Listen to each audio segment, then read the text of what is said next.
les semis réalisés sur la période d'octobre ont été faits à l'opportunité des accalmies pluvieuses et donc pas toujours réalisées en très bonnes conditions, quoi. Donc des implantations très délicates dès l'automne.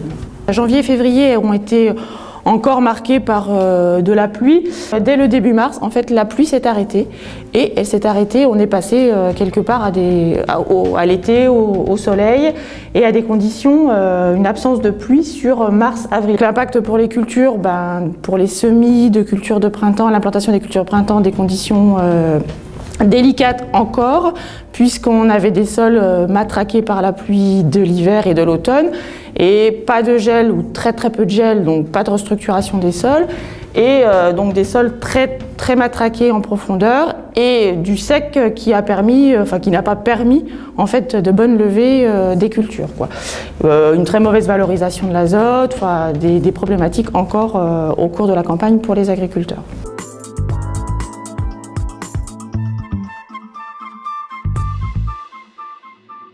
L'impact qualité qu'on a sur un certain nombre de productions, en particulier de la première, celle du blé, où on a connu de gros soucis qualitatifs. C'est local, c'est également national. Si on élargissait un petit peu le champ, on constaterait même que d'un point de vue mondial, on a eu à peu près des choses comparables. Donc il y a quelque part une incidence qualité qui a plombé encore plus significativement l'ambiance prix de la campagne. C'est-à-dire qu'effectivement on est venu chercher des points bas au début de l'automne sur des situations un peu compliquées dans l'appréciation des marchés, qui ont glissé effectivement jusqu'au moment de septembre. Par contre, effectivement, on a connu sur les mois de l'hiver jusqu'à ce début d'année des situations de tests ou de capacité à regagner un peu de terrain, parce que fatalement, finalement, ces inquiétudes qualité sont peut-être un petit peu moins importantes, et surtout, on a eu des acheteurs assez stimulés par ce recul des prix, pour revenir aux achats et finalement tenir les marchés. Donc un point bas, mais une capacité à recouvrer un petit peu de terrain, qui donne, je pense, un petit peu d'air aux exploitations, peut-être pas de manière suffisante, mais un peu d'air.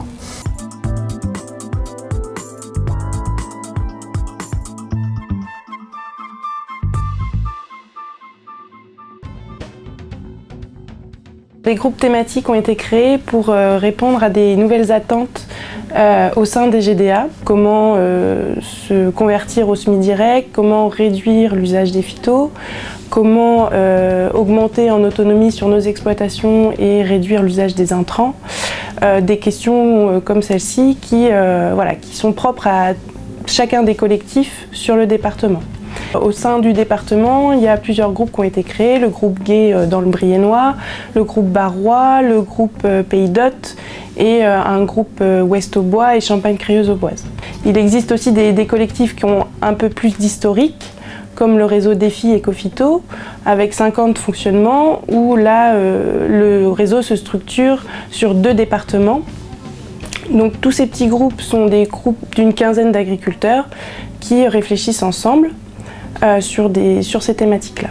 C'est le collectif qui est important, donc c'était de structurer autour d'un groupe qui permet de catalyser les idées, les expériences et de faire émerger une réflexion sur les systèmes de culture, sur les systèmes d'exploitation, pour soit les modifier ou les optimiser sur chacune des exploitations des petits réseaux d'agriculteurs.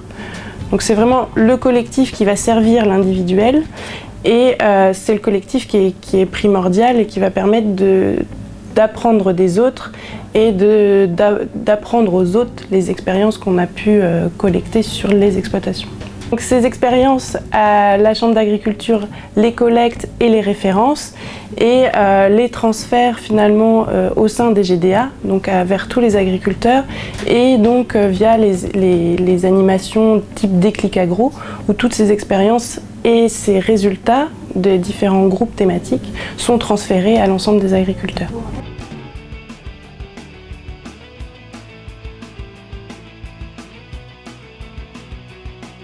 On est sans arrêt en train de chercher, d'évoluer. Il y a des choses qu'on peut anticiper. Le changement climatique est déjà en cours, il va s'accentuer, il faut pouvoir s'adapter.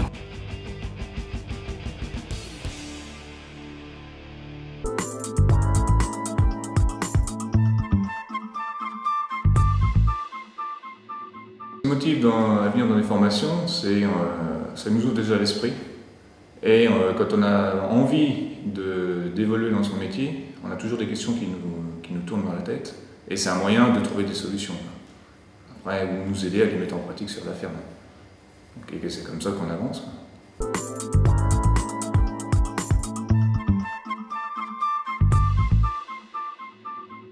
À la sortie des moissons, avec les premiers résultats sur les rendements, sur la qualité, les prix qui étaient en baisse, nous nous sommes demandé comment nous allions accompagner les agriculteurs. Parallèlement, la réforme de la PAC commençait à se mettre en place et il apparaissait important de faire prendre conscience aux exploitants de comment ils allaient être impactés. Donc nous avons lancé 2 démarches à l'automne pour savoir un peu comment nous pouvions vous accompagner. Première démarche, allez vous rencontrer lors d'entretiens de proximité pour voir un petit peu avec vous l'état des lieux de votre exploitation et l'avenir que vous pouviez envisager. Deuxième démarche, une enquête qui a été faite par mail et qui a été relayée sur notre site internet pour connaître l'état des lieux et vos besoins. Nous avons eu 150 réponses à cette enquête. Grâce à ces 2 démarches, nous avons construit 2 grandes familles d'accompagnement, des accompagnements collectifs, comme nous avons l'habitude d'en faire, et également des accompagnements individuels, puisqu'il en faut pour tous les coups. Donc au niveau des accompagnements collectifs, le principal accompagnement était sous forme de formation, avec notamment une formation phare qui est rebondir face au contexte conjoncture PAC, avec une dizaine de sessions qui ont été prévues et qui sont en cours de réalisation en ce moment. D'autres accompagnements collectifs sont envisagés sous forme de groupes thématiques sur les systèmes de culture innovants. Enfin, les accompagnements individuels, ça c'est plutôt pour aller au-delà du groupe par exemple, avec ce qu'on appelle Cap Agro Plus, aller peut-être plus loin dans la technique et l'économique, travailler sur sa commercialisation avec l'offre Mes Marchés, et puis une offre sur la stratégie d'entreprise. Avec l'ensemble de ces solutions, on espère vous aider à rebondir et à voir l'avenir avec le sourire. La Chambre est là pour anticiper, accompagner et orienter vos choix de demain.